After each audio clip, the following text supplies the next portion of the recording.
In a high-rise Manhattan penthouse, the golden hue of the evening sun spilled through floor-to-ceiling windows as Maria carefully laid out Richard Harlan's tuxedo. For 14 years, she had devoted her life to caring for his children, cooking, cleaning, nurturing, loving, as if they were her own. Richard, a 45-year-old tech CEO, had come to rely on her not just as help, but as family. She never asked for thanks, never expected anything beyond a quiet, good night. As Maria adjusted his tie, Richard turned to her with a gentle smile. "You're coming with me tonight."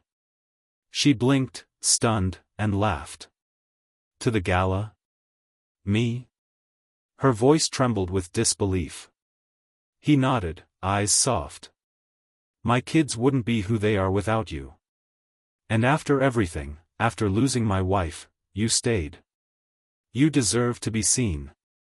Maria hesitated, heart pounding. She had never been to a gala, never imagined herself among the city's elite. But that night, with shaky hands and tears in her eyes, she stepped into a simple black gown that Richard's assistant had helped her choose. It wasn't expensive or flashy, but it was elegant, dignified, and perfect. As the elevator descended, she stared at her reflection, barely recognizing the woman looking back. There was nervousness, yes, but beneath it, a quiet pride. She had spent her life in the background. But tonight, for the first time, Maria was stepping into the light. Not as a servant, but as someone who mattered. The grand ballroom shimmered with crystal chandeliers and the hum of conversation as New York's most powerful gathered for the gala. Celebrities, CEOs, and socialites sipped champagne and posed for cameras. When Richard Harlan entered, all eyes turned, but it wasn't just because of him. On his arm was Maria, dressed simply but gracefully, her posture shy yet dignified. Whispers rippled through the room. "Who is she?" someone muttered. "Is that his date?" Another speculated. Maria felt the weight of their stares. She clutched her small black purse tightly, heart racing. She had never felt so out of place. The glittering gowns, the high society chatter, it was a world far from her own. But Richard stayed close, never letting her feel alone. He introduced her not as a guest, but as someone deeply important. "This is Maria," he said proudly to a curious investor. "She helped raise my children. She's family." Some nodded politely, others looked confused, even dismissive.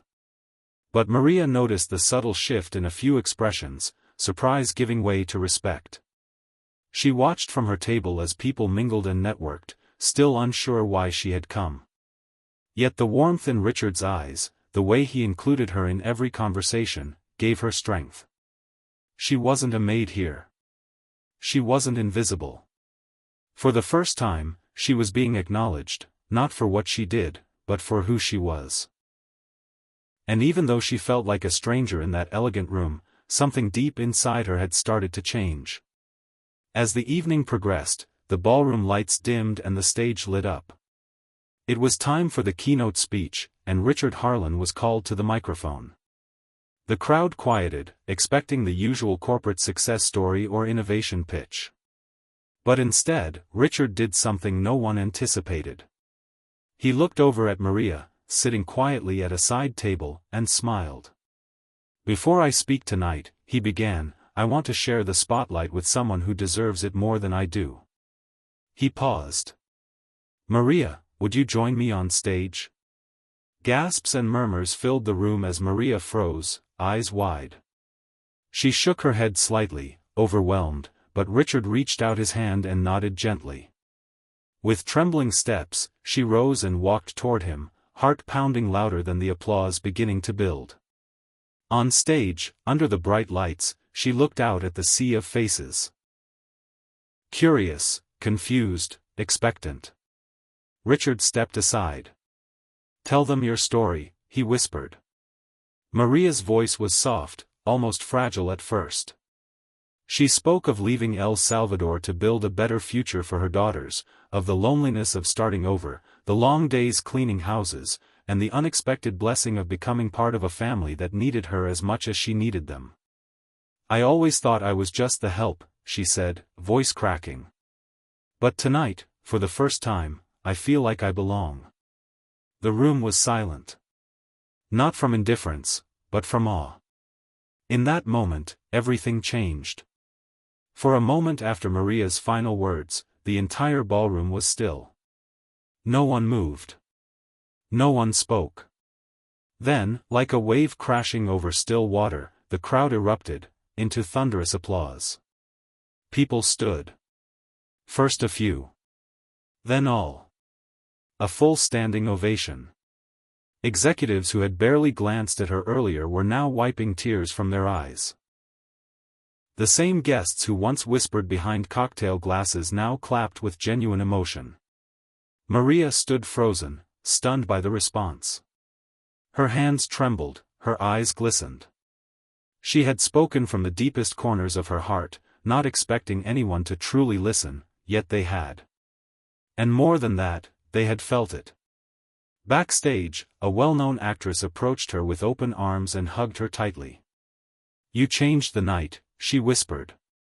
"Thank you for your courage." A famous influencer posted a photo of Maria on stage with the caption, "The most powerful moment of the night came from a woman who wasn't even on the guest list."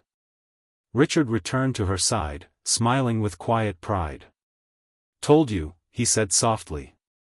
Maria smiled through her tears. In all her years of quiet sacrifice, she never imagined she'd be seen, much less celebrated. That night, she didn't fade into the background. She stood in the center of a spotlight.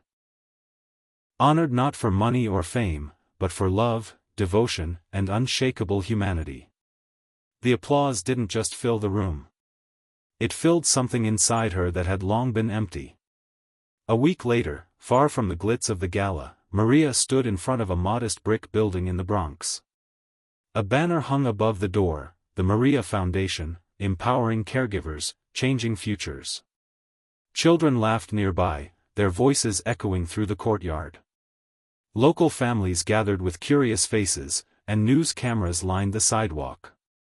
Maria stood beside Richard, dressed in a soft blue blazer, holding scissors for the ribbon cutting. But this time, she wasn't nervous. She was proud. After her speech went viral, something extraordinary happened. Emails poured in. Donations. Messages from nannies, housekeepers, and single mothers who saw themselves in her story. Richard, moved by the impact, created a foundation in her name. To provide education, scholarships, and support to immigrant women working as caregivers. When asked to speak, Maria looked out at the small crowd, not a sea of ballgowns this time, but real people with real struggles. She shared her hope that every woman who ever felt invisible would know her worth. "Kindness isn't small," she said, voice steady. "It changes everything, one child, one heart at a time." As the ribbon was cut and cheers erupted, Maria stepped inside the new community center, tears in her eyes. Not from sadness, but from fulfillment. She had spent her life helping others shine. And now, the light was shining back on her, not just for one night, but for generations to come. Her story, once quiet and unseen, had become a beacon of hope.